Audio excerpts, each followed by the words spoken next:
said the 33-year-old mother researched ways to kill her 3 small children on her cell phone. And this case is highlighting the seriousness of postpartum psychosis. They were just beautiful, beautiful children. Can't imagine at all. I can't process it. It's too new. You people are going to have to listen to some of the most horrific things. Look at some of the most horrific things. And jurors, it's a beautiful system.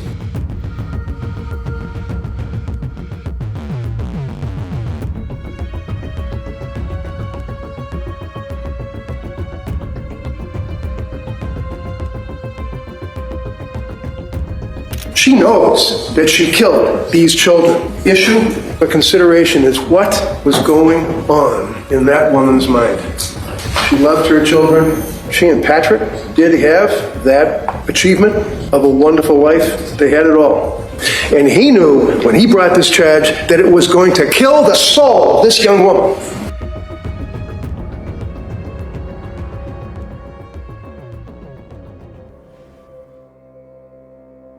That is not the prosecutor. That is her defense attorney. First morning of her murder trial, standing in front of 18 jurors. Nobody in that courtroom is arguing about what happened in that basement. Both sides agree. Her own lawyer agrees. So the Commonwealth doesn't have to prove who did it. They have to prove what was happening inside her head while she did it. And that is going to take 8 weeks.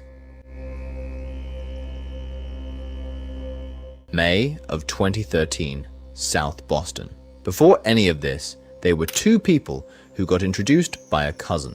Patrick Clancy was 24. Lindsay Musgrove was 22. A year out of Quinnipiac University from a town called Wallingford in Connecticut. Patrick's cousin had been her roommate in college. That's the whole story of how it happened. Somebody introduced them. They started dating that July. 2 years later, they moved in together, a place in Quincy. Then they bought a house in Weymouth. They got married in December of 2016. He worked in tech. He's been doing it 14 years now. Back then it was a company called Pegasystems, then a startup, and by 2020 he was at Microsoft. He'd been working from home since 2018, out of an office down in the finished basement. She was a labor and delivery nurse at Massachusetts General. Cora was born on Christmas Eve 2017. In July of 2018 they moved to Duxbury, 47 Summer Street. And I want to be accurate about that house, because people make an assumption about this case. Her lawyer described it to the jury on Monday as a humble house that the 2 of them struggled to pay for. Not a mansion. Every room had toys in it. Alphabets, colors, numbers, cartoon characters on the walls. Dawson came in 2019, Callan in 2022. And what they had, by every account given in that courtroom this week, was an ordinary young family in a quiet town south of Boston. The kids did gymnastics, swimming lessons, soccer. The older 2 skied. Cora and Dawson went to a preschool in Duxbury called Learning Sprouts. 3 full days a week and a half day on Thursday. There was a babysitter, Jen Shanahan, who'd been with them for years, about 12 hours a week. And in the fall of 2022, they took on a nanny as well, a woman named Elaine Rossi, mostly to help with the baby. Patrick called her amazing. One more thing. Patrick's own mother is a labor and delivery nurse. Same job as his wife, different hospital. That's the family. 3 kids and a house with alphabet letters on the walls, in a town where nothing happens.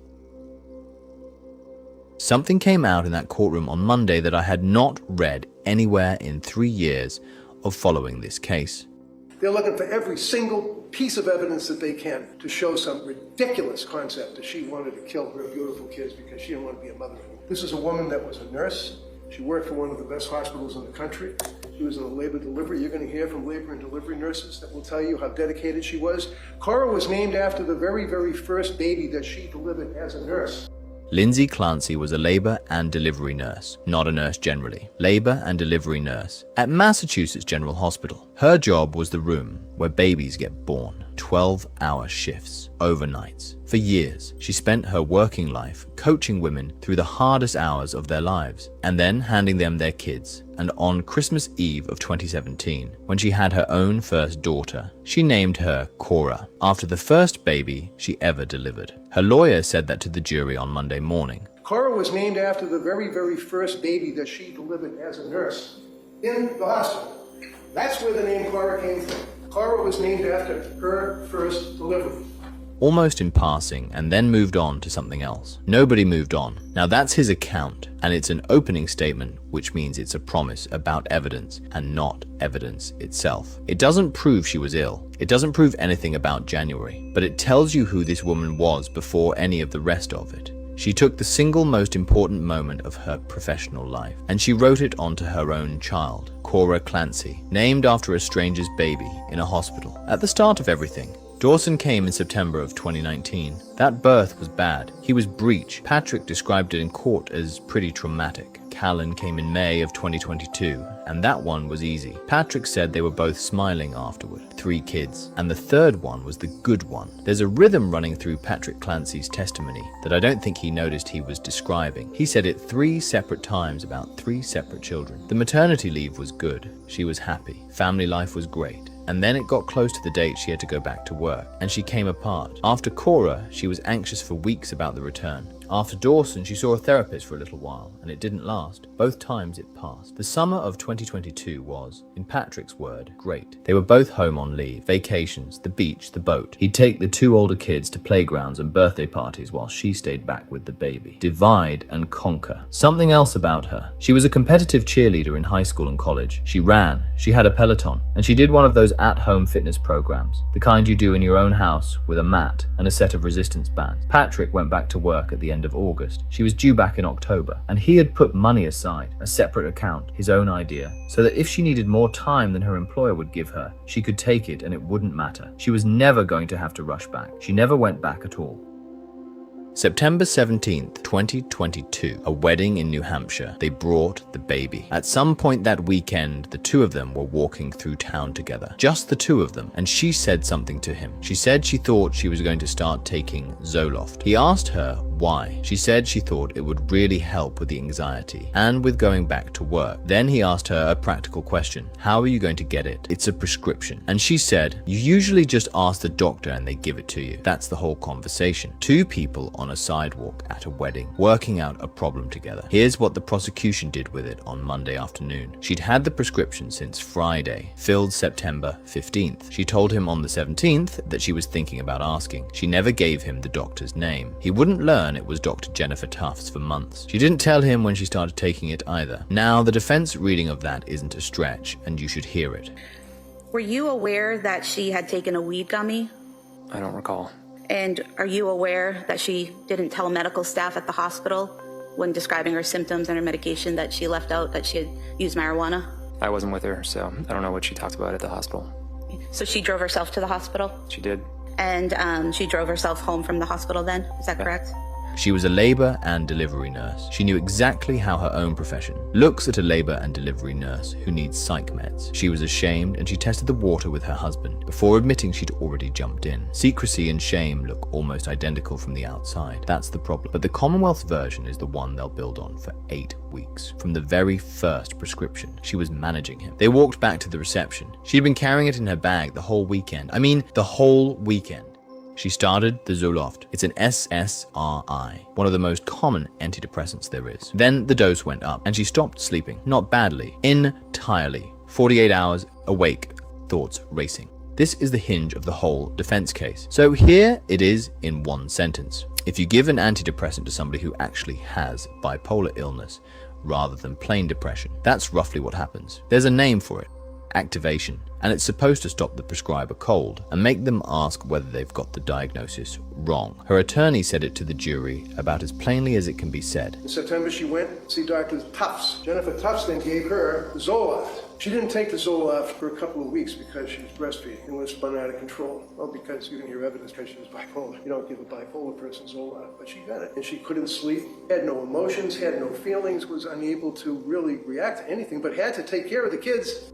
It's taboo. You do not put a bipolar patient on an SSRI. Then he said, but it was done in this case. That's the argument. 2 nights of no sleep doesn't diagnose anybody by itself, and psychiatric experts are going to fight about it for weeks. But nobody stopped to ask the question. Over the next 9 weeks, she went drug to drug. Sedatives, more antidepressants, benzodiazepines. She'd start one and be switched off it inside days. She changed practices on a referral from her own mother-in-law, who's also a labor and delivery nurse. She saw one provider there for about 4 days before that provider left the job, so she got handed to a nurse practitioner she'd never met. By the first week of December, she was on Seroquel, which is an antipsychotic. Patrick's words on the stand. That was really where her big spiral started. She lost a lot of weight. She got much worse. On November 16th, she went 48 hours without sleep again, heart pounding, and she drove herself to the emergency room at South Shore. Then she drove herself home. Somewhere in that stretch, she asked Patrick if they could switch rooms. She said she wasn't mad, she just couldn't sleep, and if he took the monitors down to the basement, she could sleep upstairs with the baby. He did it for 2 nights. Then she went down to the basement instead. She slept down there for about 2 weeks. On December 6th, Patrick went with her to see the nurse practitioner in person. He'd noticed the telehealth appointments were fast, and there wasn't a lot of attention in them. And in that room, he asked the question. He asked her provider whether his wife was over-medicated. He asked whether somebody had screwed up. She said it was possible. Then she wrote another prescription. Through all 9 weeks, on paper, the diagnosis was generalized anxiety disorder. Everything you just heard is the case the defense is going to spend 8 weeks building. And on Monday afternoon, the prosecution did something to it that I did not see coming. They brought out a bag, 9 prescription bottles. Patrick had handed them to the district attorney's office in February of 2023. A nurse told him to drop them at a police station for disposal, and he never got around to it. So they'd been rolling around the center console of his truck for 2 weeks. Then the prosecutor picked them up one at a time. The Zoloft filled September 15th, 7 pills gone. The Ativan filled October the 26th, 6 out of 30. Another one, same day, 2 out of 30. Another, 3 out of 30. The Trazodone filled November 16th, 7.5 out of 30. And then the last bottle, filled November 9th, 30 tablets, 30 still in it. Her line to the jury: a lot of pills prescribed, not a lot of pills taken. What was the maximum number of medications she was on at any one time? I want to say 3 or 4. Would it surprise you to know that she, at any given time, the most she was prescribed was 3, but most of the time it was 2 medications that she was prescribed at any given time? It wouldn't be terribly surprising, no. Then she asked Patrick how many medications his wife was on at any one time. He guessed 3, maybe 4. She put it to him the maximum was 3, and usually it was 2. Now, a bottle is not a toxicology report. Pills sit unused because a drug got stopped, or a dose changed, or it got swapped for something else. Those bottles tell you what came out of the pharmacy and what stayed inside. They can't tell you what went into her, but they do break something. 13 prescriptions across 4 months is not the same picture as 13 drugs at once. And the defense has been letting people hear the second one. Both numbers are real. 13 is real. 7 is real. The evidence didn't change when she opened that bag. The frame around it did. The bottle from November 9th was still sealed. Around Thanksgiving, she started reporting dissociation and confusion. Her parents drove up from Connecticut and moved into the house to help with the children. And this is what Patrick was watching by then. She'd sit down on the sofa and rock back and forth, crying, and press her face into a cushion and bang her head against it. Her mother was in the next room. Her kids were in the house. December 4th, she called a suicide hotline. December 5th, a crisis team came out and evaluated her. And somewhere in that same week, she told her husband something that's now the single most fought over sentence in this entire case. She told him she was having thoughts about harming the children. Everything turns on which words she used. Because if she said one thing, she was describing something so ordinary that doctors reassure people about it every single day. If she said the other, she was describing a psychiatric emergency, and somebody should have gotten her children out of that house within the hour. An intrusive thought is a thought, unwanted, upsetting, and the person having it knows it came out of their own head. Nearly everybody gets them. New parents get them constantly. A hallucination is a voice outside you, not yours. Both civil lawsuits allege her providers were told about intrusive thoughts and never recognized what she was actually describing. Those are allegations. Nobody's been found liable of anything. But on Monday, the prosecutor walked Patrick straight into it and got him to say the opposite. She asked whether Lindsay described hearing an external voice telling her to harm the kids. He said no. She said she was having intrusive thoughts herself. He testified she told him she had no plan, that the thoughts disturbed her, that the way she described it sounded more like something might happen to the kids than something she might do. He asked whether she needed to be kept away from them. She said no, and he believed her, because a minute later, she'd be up making them lunch. And here is the part that explains why he wasn't afraid. And it did not come from that courtroom. It came from Patrick himself in an interview 2 years later. He said the doctors had told them this. If she doesn't have a plan and if she's disturbed by the thoughts, then they're probably just thoughts. He also said that in 4 months of psychiatric care, not one of her providers ever used the words postpartum psychosis in front of him. So he wasn't ignoring a warning, he was following one. Her lawyer remembers that December conversation differently. He told the jury Lindsay said she was having psychotic thoughts of hurting the children in front of Patrick and her mother. He called it her ever-dying regret and his. That's the defense's opening, and the jury hasn't heard the evidence behind it yet. Psychotic or intrusive, one word apart, and that word is most of this trial. On December 15th, she went to the emergency room at Mass General. She told her father she wanted to die. Then she turned to her husband and said, "I told my dad I want to die, and it didn't bother me at all." At Mass General, one doctor wanted her admitted to McLean. 2 others thought a day program would do it. So on December 20th, she went to a specialist postpartum program in Providence. Patrick dropped her off and took Dawson skiing. She lasted 1 day.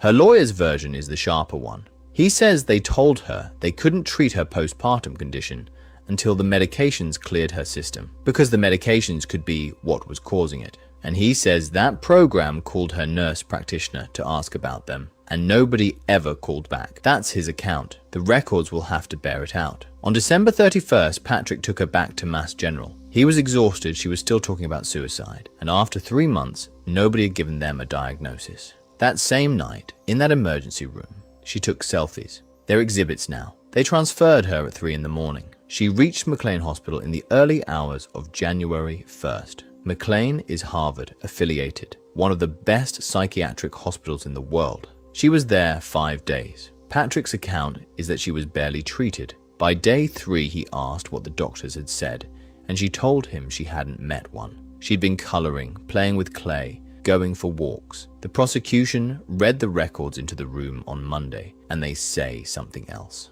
A resident the first 2 days, and attending on the 3rd. A social worker and a group therapist every single day. One-on-one therapy offered every day she was there. And then this. On the afternoon of January 3rd, she declined further treatment. On January 5th, she declined twice more. And she asked to be discharged early because her daughter's birthday party was that weekend. Both of those things can be true at once. A chart can show a dozen clinical contacts, and a family can still experience 5 days as nothing happening. What the jury has to work out is what care was offered, what she took, and what McLean understood about the risk when they let her go. Patrick knew almost none of it. He said he never got updates. And when the prosecutor asked whether insurance had refused to pay for a longer stay, he said no. Then he said, "I would have paid anything." She came home January 5th. Cora's birthday party was the 7th, at a place called Nova in Plymouth. Lindsay bought all the supplies. There's video of her sitting behind her daughter, while the room sings happy birthday. That video is an exhibit in a murder trial now. 18 full days. That's the window. McLean sent her home, and 18 days later, it was over. The weekend before, her parents came up from Connecticut. Their idea, they just wanted to visit.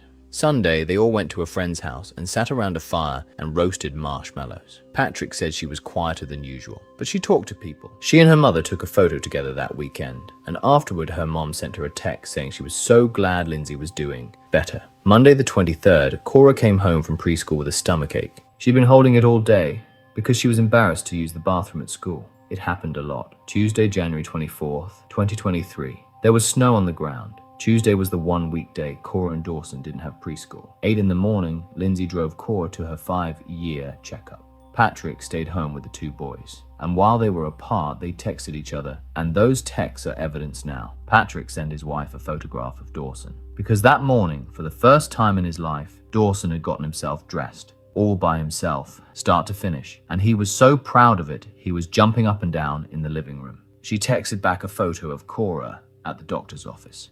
They were home by 8:30. Patrick went down to the basement to work. Lindsay put the baby down for a nap. Then she bundled Cora and Dawson into their coats and took them out into the snow. And for the rest of that morning, she built a snowman with them. did art projects at the table, and sent photographs downstairs to her husband and up to her mother in Connecticut. Patrick came up once or twice. Asked how she seemed, he told the jury she was happy, playing with the kids. Then the prosecutor asked whether, at any point that day, she told him she was having suicidal thoughts.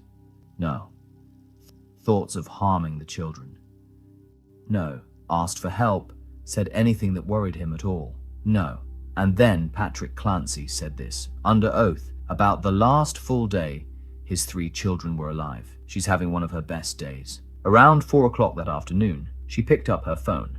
She searched for children's Miralax because Cora's doctor had recommended a laxative that morning.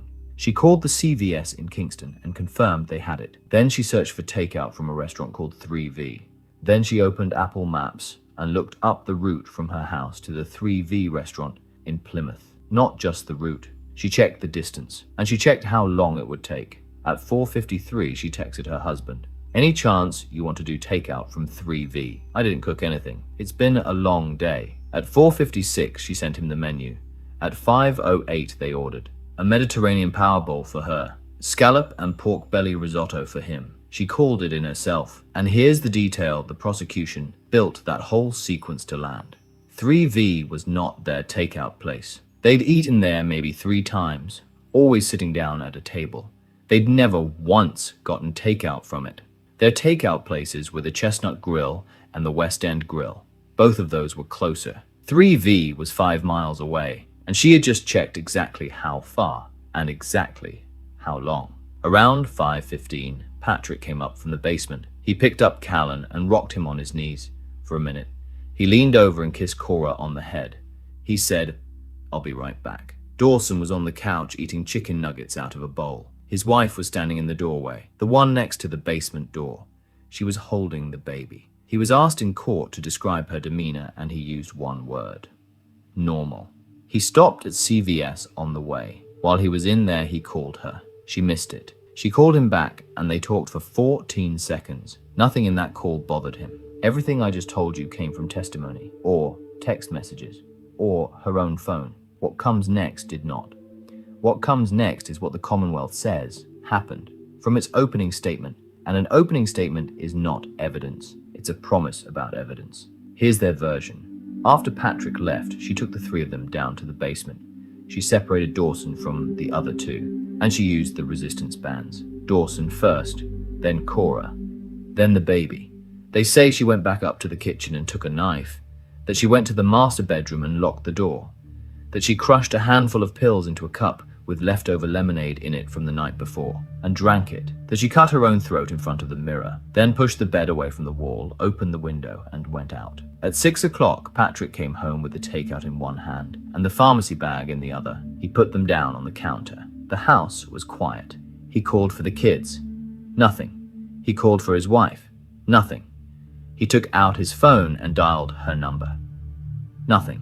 He went upstairs. The bedroom door was locked. He got it open and saw blood and an open window. He went out to the backyard and found her on the ground. At 6:11 p.m., he called 911. That morning started with a 5-year checkup, a little boy dressing himself for the first time, and a snowman in the yard. 10 hours later, Patrick Clancy was standing in his own backyard on the phone with the dispatcher. The next 8 weeks exist to answer one question about the space in between. The prosecution has suggested the suicide attempt wasn't what the defense says it was. Her lawyer spent a chunk of Monday morning visibly angry about it. He repeated the phrase they'd used, dinky little cuts. He said police floated a theory that she lowered herself off the window ledge, and he called that Spider-Man. Then he told the jury what the ground did to her. She hit head first, a Jefferson fracture of the neck, a shattered thoracic spine, a shattered cervical spine, the first disc broken, and every rib she had. A Jefferson fracture is the injury people get diving headfirst into a pool that turns out to be too shallow. It's the one that puts them in the chair. His line to the jury was that she's not going to get up and miraculously walk out of this courtroom. That's the defense's account of her injuries, and the medical records will settle it. They took her to South Shore, then flew her to Brigham and Women's. Her lawyer described the room. You couldn't move in it. There was so much equipment, wires, breathing tubes, machines, armed officers in the hallway, armed officers outside the door. She was handcuffed to the bed. Nobody was allowed to see her for over a week, not her parents. He said he nearly had to get a court order just to get in the room. And when the hospital asked whether she wanted a do not resuscitate order, she said yes. She did not want to be brought back. Cora and Dawson couldn't be revived. At the hospital in Plymouth, they got a heartbeat back on Callan, but he never breathed on his own and had no brain activity. They flew him up to Boston Children's. He died January the 27th. He was 8 months old. Those injuries helped the defense argue she truly meant to die. But wanting to die doesn't answer the question the jury has. A person can intend to kill herself and still understand that killing her children is wrong. The fall tells you what happened to her body. It doesn't tell you what was happening in her mind 20 minutes earlier. So that's the case. A nurse who knew exactly what was happening to her, who went looking for help in September, who begged to be hospitalized in December, who walked into one of the best psychiatric hospitals on earth on New Year's Day, and 18 days after they sent her home. Her 3 children were dead. That's the story I came into this expecting to tell you. And then on Monday afternoon, the prosecutor asked Patrick Clancy about a tablet. The family shared a Surface Pro. Both of them used it. And she asked whether he'd ever clicked a link on it titled Methods of Suicide. He said not that he recalls. Then she told him the date, August 22nd, 2022. Sit with that. August 22nd is before she went looking for a psychiatrist, which was September 12th, before the Zoloft, before the wedding in New Hampshire, before Dr. Tufts, the emergency rooms, the crisis line, Seroquel, McLean. It's before every single thing this defense is built on. Now that cuts 2 ways, and you should see both. If she was reading about suicide in August, then the medication didn't create this crisis out of nothing, which hurts the defense. But it also means she was already seriously ill before a single prescription, which is the defense's whole point, and it was a shared device. Somebody has to be attached to that click before it means anything at all. But hold that, because there is one more account of what was in her head. And it didn't come from the police, or a doctor, or a phone. It didn't come from a courtroom at all. It came from Patrick. In October of 2024, almost 2 years after his children died, he sat down for a long interview with the New Yorker. And in it, he described finally asking his wife the questions. He asked her whether she planned it, whether that's why she sent him out. She said no. She said it was like a snap of the fingers. He asked her why she'd looked up how long the drive would take. She said she'd been worried about him getting stuck in rush hour traffic. And then he asked her about the search the prosecution keeps coming back to. Did you Google ways to kill? And she said, yeah, for myself, because I'd been suicidal for 2 months. Those are her answers, relayed by her husband 2 years after the fact to a magazine. She wasn't under oath, and she's never been cross-examined on a word of it. But the Commonwealth took it seriously enough that they went to court and got a judge to order the magazine to hand over the reporter's recordings. And there's one more search that she has never explained. 4 days before her children died, on that same phone, she looked up whether you can treat a sociopath. So which is it? A woman who was already dying inside in August, months before anybody could blame a pill. Or a woman who checked a drive time, checked a distance, and sent her husband to a restaurant they'd never once ordered from. Everyone agrees on what happened. Nobody agrees why. There's one more thing, and it happened this January, and almost nobody covered it properly. 3 years after his children died, Patrick Clancy walked into Norfolk Superior Court and filed a lawsuit. He filed it on behalf of the estates of Cora, Dawson, and Callan, and the defendants are the doctors. Wrongful death, negligence, medical malpractice, against the psychiatric providers who treated his wife in the 4 months before she killed his children. He did not sue her. 2 days later, Lindsay filed her own suit, through a different lawyer entirely, not the one defending her at this trial. Between them, the named defendants include Dr. Jennifer Tufts, the nurse practitioner, the practice, the hospital group, McLean, and the program in Rhode Island. None of them has been found liable. These are allegations in live cases, and I want to be careful here, because a malpractice claim is not an insanity defense. There are different standards in different courts. A doctor can be negligent, and a patient can still be criminally responsible for what she does afterward. Patrick's lawsuit doesn't decide anything in Plymouth, but look at what he's actually saying with it. The man who found his 3 children in that basement is formally alleging that the psychiatric care his wife received helped cause their deaths. He isn't treating those 4 months as background. He's treating them as the cause. He's divorced now, he's remarried. He sold the house and he lives in New York. And on Monday morning, the Commonwealth of Massachusetts called him as the first witness in its case. His name is also on the defense witness list. Prosecutors filed 168 names. The defense filed 53, more than 200 people between them, and several appear on both. That's not a contradiction, by the way. A witness doesn't belong to whoever calls him. Patrick can tell that jury she seemed completely normal, that she checked the distance to the restaurant, that she never warned him. All of that helps the prosecution. And he can tell them she begged for help, stopped sleeping, fell apart in front of her own parents, and came home from a psychiatric hospital 18 days before it happened. All of that helps the defense. So he walked into that courtroom on Monday carrying 3 things at once: the prosecution's first witness, a potential defense witness, and the father of every single victim in the room. He goes back on that stand Wednesday morning. Both sides opened on Monday, and how each of them started tells you what they want this case to be about. The prosecutor went first, and she started with the children. She said Cora had just turned 5. Sweet, silly, smart, that she loved sparkly dresses and bows in her hair, princesses and baby dolls, that she tried to convince her preschool teachers her name was actually Sophia, because she loved Sophia the first that much. She said Dawson was 3, a boy's boy, rambunctious, funny, full of energy, that he loved trucks, construction trucks and fire trucks, and that he talked in a raspy little voice. She said Callan was 8 months old, always smiling, chunky cheeks, and then she said, "We are here because they are not." Her case is that this was not a woman in psychosis. It was a woman who acted intentionally, rationally, and fast toward one specific goal. A lifelong overachiever who controlled every detail, schedules kept, food planned, sleep time to the minute, and when the leave ended and the nanny was gone and it all landed on her, the control got hard. She said Lindsay had access to mental health care most people never get, and used it badly, and that because nobody could take care of her children the way she wanted. She decided to take them with her. Then Kevin Reddington stood up, and he opened by telling the jurors, "Normally I'd thank you." He said they were going to have to look at some of the most horrific things. He said the district attorney was sitting right there in the front row, and that when he brought these charges, he knew it was going to kill the soul of this young woman. And then he called her a heck of a mother who loved her children. Here's what's actually being decided.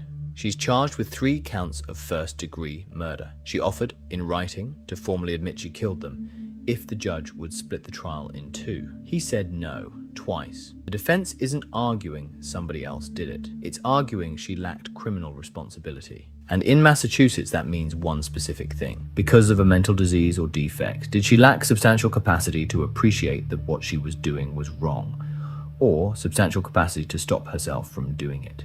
Not whether she was mentally ill. She clearly was. People who are severely mentally ill are held responsible for crimes all the time. The question is what the illness did to her ability to understand or control what she was doing in that basement on that afternoon. And once the defense raises it, the burden isn't hers, it's the Commonwealth's. They have to prove beyond a reasonable doubt that she was criminally responsible. Which is why the drive time matters, why the 14-second call matters, why the locked door matters, why every single word written into a medical file matters. Because planning doesn't automatically end an insanity defense. People in psychosis can still do organized things, but organized behavior is exactly what a prosecutor uses to argue she knew, she hid it, and she was in control. Get it one way and it's life without parole. Get it the other and she doesn't walk out of that building either. She goes into civil commitment, and how long she stays depends on findings about illness and dangerousness that get made over and over for as long as she lives. This isn't a choice between prison and freedom. It's a choice about which system holds her.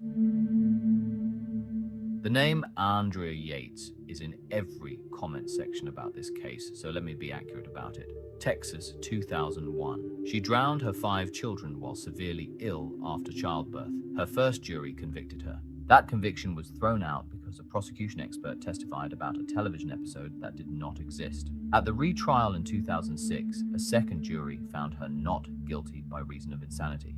That is not 2 juries looking at the same case and disagreeing. It's one case that got tried twice because the first one was contaminated, and Texas law is not Massachusetts law. Yates isn't a prediction. She's just proof that this question is hard enough to get wrong. 18 jurors are seated in Plymouth. 12 will deliberate. Prosecutors think 6 to 8 weeks. At some point, the whole jury is getting on a bus to go look at the house. They'll hear from doctors, nurses, relatives, investigators, digital forensics people, and psychiatrists. They'll watch the family's happiest home videos played next to its worst photographs. And then they'll be asked to decide the one thing no photograph can show. I keep coming back to the same place. She was a labor and delivery nurse.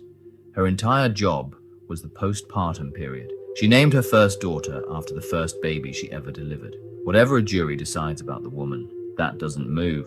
Cora was 5. Dawson was 3. Callan was 8 months old. They weren't symbols in a legal argument. They were kids. There's no verdict yet, and be skeptical of anybody who tells you they know what it'll be. I'm following this all the way through, and when there's a verdict, there'll be a follow-up on this channel. If you made it this far, hit the like button so YouTube pushes this out to more people. And subscribe, because I'm covering this one to the end. Stay safe. I'll see you on the next episode.